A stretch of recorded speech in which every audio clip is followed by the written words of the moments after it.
Capítulo 28. La moral de situación.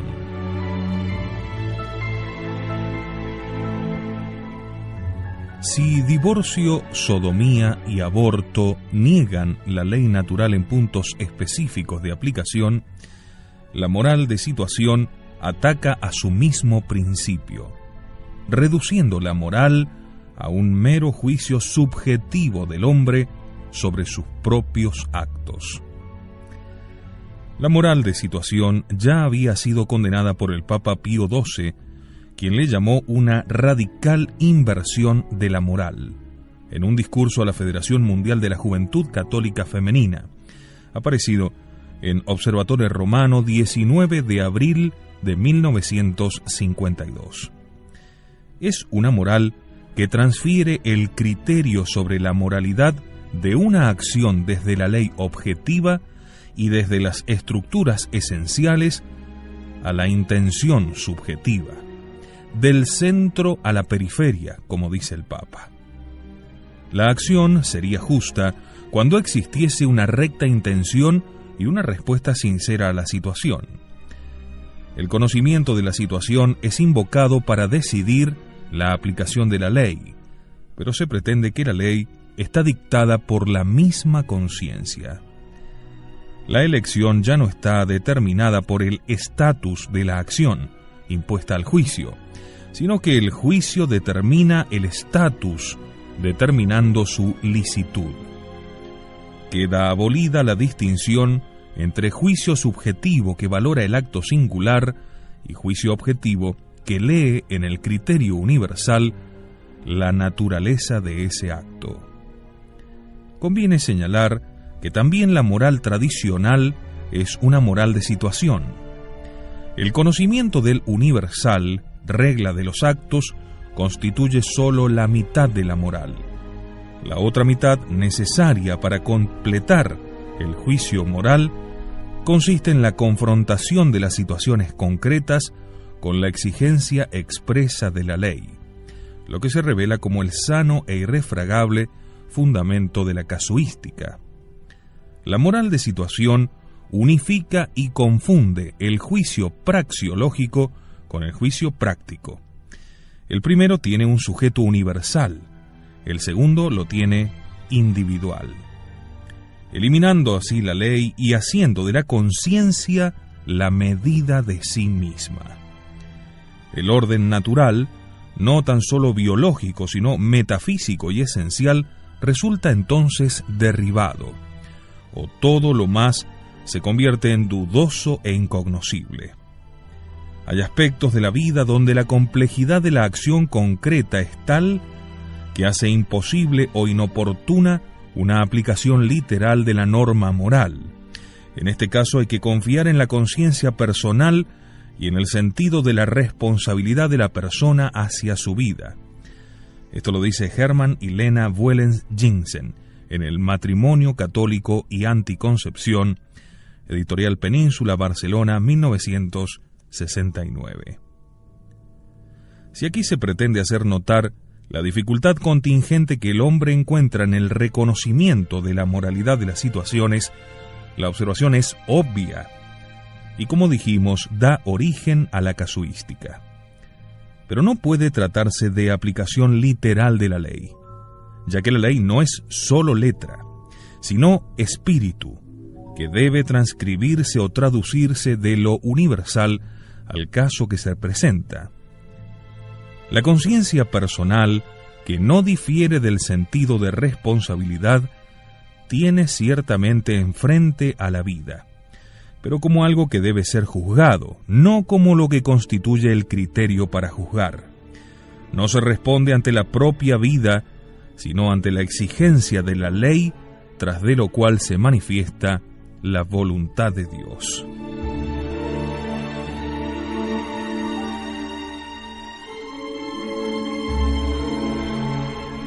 Por otra parte, es errónea también la contraposición que se hace entre la norma general y el caso particular, pretendiendo que éste no entra en aquella, sino que tiene su propia norma para regularse a sí mismo.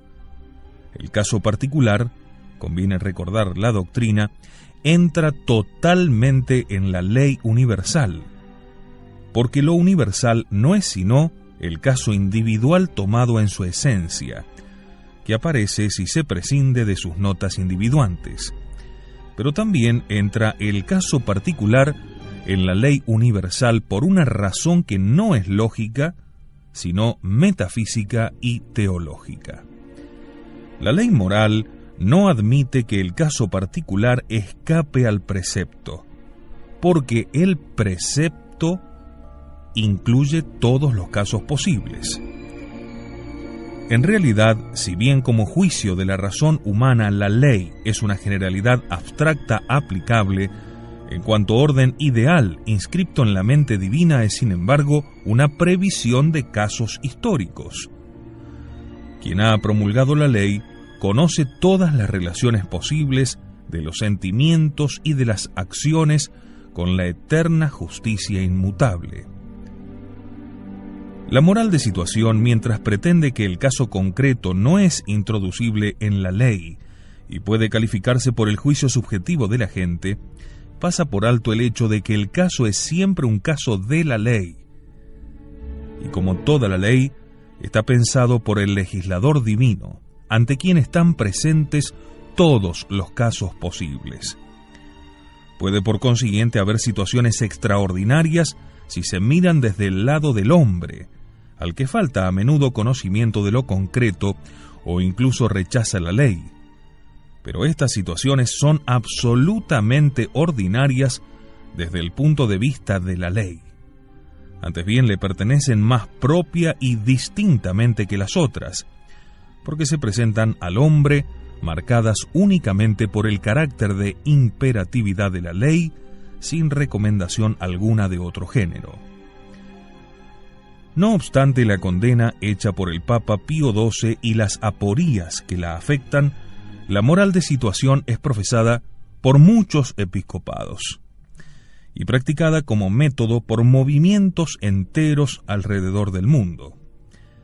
Rechazando partir de principios eternos y de normas universales para descender a las situaciones particulares, estos obispos parten de situaciones concretas y analizándolas deducen las exigencias humanas y evangélicas.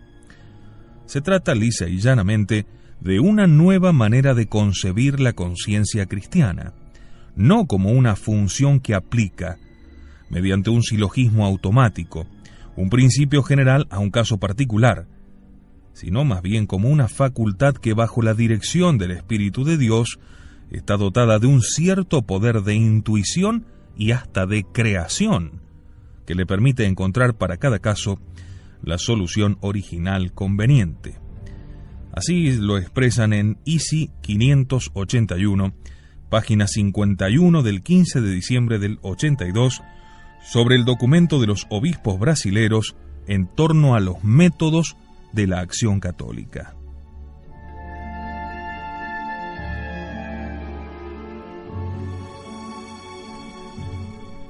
La moral de situación, rechazando la ley como orden axiológico que depende de Dios y no del hombre, está forzada por lógica vis a tergo a profesar el principio de la creatividad de la conciencia. Monseñor Roger Etchegaray, presidente de la Conferencia Episcopal Francesa en ese momento, en un comentario a la Declaración Personae Humanae de la Congregación para la Doctrina de la Fe, reprueba la moral que intenta esconderse detrás de los principios. Está de acuerdo con los jóvenes que rechazan la preexistencia de cualquier moral. Afirma que el imperativo moral no es como una palabra que cae de lo alto, sino que más bien surge de la relación con el hombre y lo hace coautor de esa palabra. Monseñor Etchegaray condena por consiguiente a quien considera la ley moral anterior al juicio moral del hombre. Insinúa entonces que la moral se esconde tras los principios, cuando en realidad deriva de los principios y los manifiesta. Y finalmente pretende que el hombre es coautor de la ley. Como vemos, la subversión es total y completa. Sin embargo, la enseñanza de Monseñor Echegaray es contraria a la de Gaudium et Spes XVI, que también recuerda continuamente Juan Pablo II. Dice así: el hombre descubre en el fondo de la inocencia verdadera y recta una ley que no se ha dado a sí mismo y tiende a conformarse a las normas objetivas de la moralidad. Observatore Romano, 2 de abril de 1982. El Papa volvió sobre ese argumento en un memorable discurso del 18 de agosto de 1983, reproponiendo luminosamente la doctrina de la Iglesia. La conciencia individual no es el criterio último de la moral, dice Juan Pablo II. Debe conformarse a la ley moral. La ley moral está presente para el hombre en su conciencia. La conciencia es el lugar donde el hombre lee, escucha, ve la verdad sobre el bien y el mal. En la conciencia moral, el hombre no está solo consigo mismo, sino solo con Dios, quien le habla imperativamente. Está en situación de escucha y acogida, no de autonomía, y mucho menos de creatividad. El Observatore Romano del 18 de agosto de 1983, donde se saca esta cita del Papa Juan Pablo II, y como hace otras veces, falsifica en el título el contenido del discurso papal. La conciencia moral es el lugar del diálogo de Dios con el hombre, dice en el título. No aparece en todo el discurso ni siquiera una vez la palabra diálogo. Y como hemos visto, el Papa Juan Pablo II enseña al contrario y con fuerza que la conciencia es el lugar donde el hombre escucha, acepta y obedece la voz de Dios. No dialoga, solamente debe escuchar. El padre Shirley Becks, exponente de las novedades holandesas, escribe a propósito de la moral de situación: tenemos que poner hoy el acento en la importancia de las normas objetivas, tanto como en la necesidad de la creatividad de la conciencia y del sentido de la responsabilidad en la persona. Eduardo Shirley Becks, Dios y el hombre, ensayos teológicos.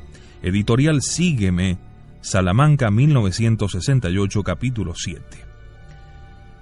Se podría observar que la responsabilidad personal ha estado siempre en el centro de la teología moral, y acusar además de superflua la adjetivación, ya que la responsabilidad solamente puede ser atributo de la persona.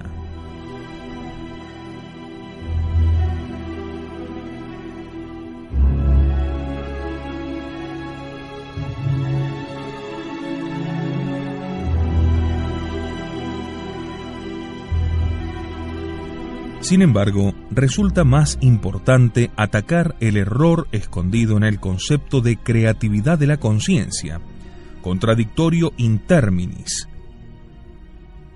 La conciencia es el sentimiento de la alteridad y de la absoluta preeminencia de la ley, a la cual el hombre no puede dar o quitar nada, salvo el obsequio de su libertad. Si la conciencia crease, precisamente en ese acto de creación sería inmoral, porque la moralidad es la armonía de la voluntad con el orden ideal que ni siquiera en Dios es creado o creable. Por eso, si la conciencia fuese creación más que reconocimiento, no tendría norma con la cual armonizarse y solemnizaría el arbitrio. La moral es reconocimiento práctico de la verdad y una especie de veracidad por la cual el hombre se ofrece a sí mismo la verdad.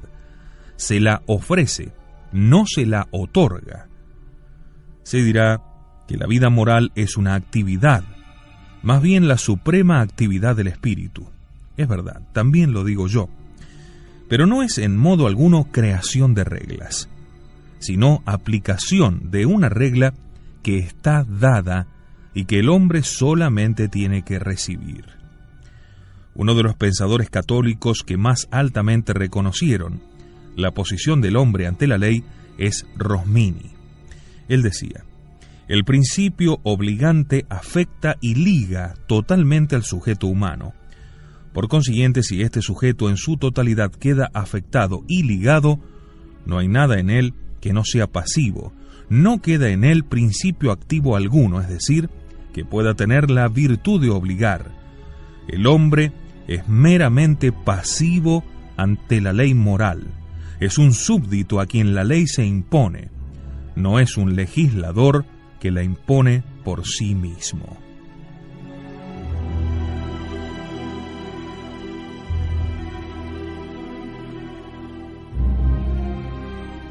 De este modo, debemos decir, la moral de situación resulta totalmente incompatible con la ética católica. Esta admite un quid obstaculizante y limitante que preside a la conciencia y ante el cual debe detenerse por ser un quid inviolable. Tampoco se puede hablar de una moral dinámica contrapuesta a una moral estática. Si se contempla la ley, la moral es inmóvil. Si se contempla la conciencia, sí que es dinámica, pero porque se actúa en un continuo esfuerzo por conformarse y sujetarse a la inmovilidad de la ley. La pasividad del hombre moral es una consecuencia de su dependencia del absoluto en cuanto a su esencia increada, en cuanto a su existencia que le es dada, y en cuanto a su libertad, que consiste, según Santo Tomás, en moverse por sí mismo siendo movido. Por tanto, todo el discurso contra la moral de situación se resuelve en la afirmación católica de la dependencia de la criatura. Transfiriendo al sujeto el criterio del juicio, además de la facultad de juzgar, y pretendiendo encontrar en la misma situación la justificación del juicio que se hace, la moral de situación incluye en la situación al sujeto mismo y lo anula.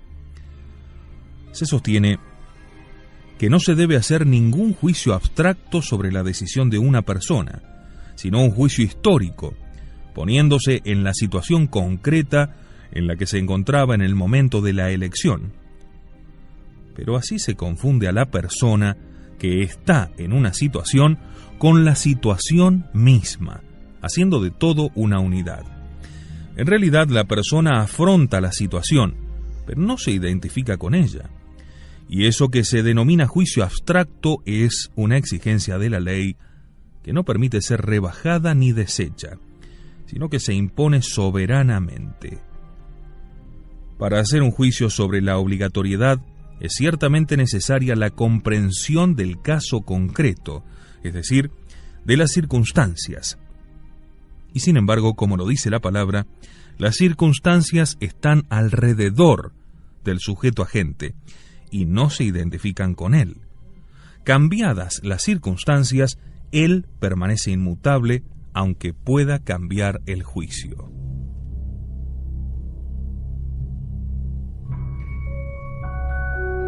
Si la exigencia de ponerse en el pellejo de otro, como se dice, se siguiese coherentemente, no se podría sino compartir siempre el juicio de la gente, ya que nuestro juicio, más que recaer sobre la situación, sería producto de ella. La moral de situación es afín a la moral de intención, cuyo teórico más célebre sigue siendo Abelardo. Según él, la cualidad moral de la acción deriva de la intención, es decir, del sujeto directamente que actúa sobre ella. Por tanto, se peca haciendo el bien que se considera malo, y se adquiere mérito haciendo el mal que se considera bueno. La intención misma de quienes crucificaron a Cristo, pone como ejemplo a Abelardo, que creían hacer el bien, hace bueno su acto, y aparte de la intención buena o mala, no existe más que la materialidad de una situación por sí misma indiferente. Conviene ahora observar que Abelardo no pudo mantener coherentemente este subjetivismo, ya que se salía manifiestamente del cuadro de la teología cristiana. En un pasaje muy notable del capítulo 12, se desmiente formalmente haciendo caer todo su sistema. Dice textualmente: por tanto, la intención no es buena porque parezca buena, sino porque además es realmente lo que parece, es decir, cuando no se engaña en la estimación que se hace de aquello a lo que tiende para agradar a Dios.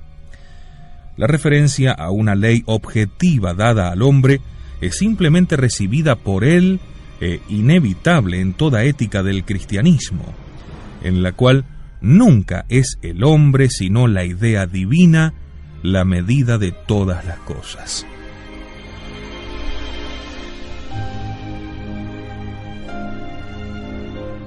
Como se desprende de los citados textos del cardenal Echegaray y del padre Schillebeeckx, la moral de situación se limita a introducir, callada y subrepticiamente, el concepto de recta intención.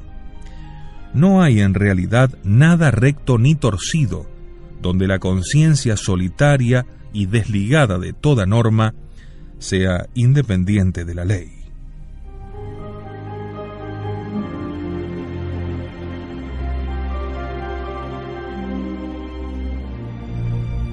Debemos decir que tampoco esto impide un dinamismo que es propio de la vida moral. Sigue siendo verdad que sue quisque fortune faber, pero en el único sentido correcto. El hombre es causa de su ser bueno o malo, pero no en el sentido de que cree la tabla de valores que lo conviertan en una cosa u otra. En suma, puede decirse que mientras es liberadora de la observancia de la legalidad, la moral evangélica trasplanta al interior del hombre la raíz misma de la vida moral. Puede decirse, y lo dijo Pablo VI, Observatore Romano, 17 de junio de 1971. Pero debemos decirlo, si queremos decirlo, interpretando rectamente palabras que fácilmente pueden caer en un sentido ambiguo, en una anfibología. No es posible que las raíces de la moral humana estén en el hombre, que no es un ser radical y no puede por consiguiente ser raíz de la moral. La moral es en realidad un orden absoluto, y sin embargo el hombre es un ente contingente y relativo, ante el cual lo absoluto está presente y se le impone, pero ciertamente no tiene en sí mismo sus propias raíces. En segundo lugar, no es posible que la ley moral germine en la conciencia, porque la conciencia es el yo y la ley es lo otro. La misma palabra conciencia anuncia irrefragablemente que no hay conciencia si el yo no se sienta en dualidad con lo otro, y si el hombre no vive la solidaridad con la ley a la que está unido y a la que debe reverencia. Se podrá hablar, como habló siempre la teología católica, de fuente primaria o remota de la moral, que es Dios, y de fuente secundaria o próxima, que es la razón humana en la medida en que conoce la ley absoluta. Pero entonces la expresión debe entenderse como de una raíz radicada en otro, que en suma ya no es una raíz. Para comprenderlo mejor, debemos decir que, simple y lisamente, la conciencia moral va a aprender un objeto que está fuera de sí. La ley está por fuera de mí, y es algo a lo que debo aceptar y a lo que debo seguir. Está mandado así por Dios. No proviene de mí la ley, de cómo yo la interprete, sino que está allí para ser cumplida.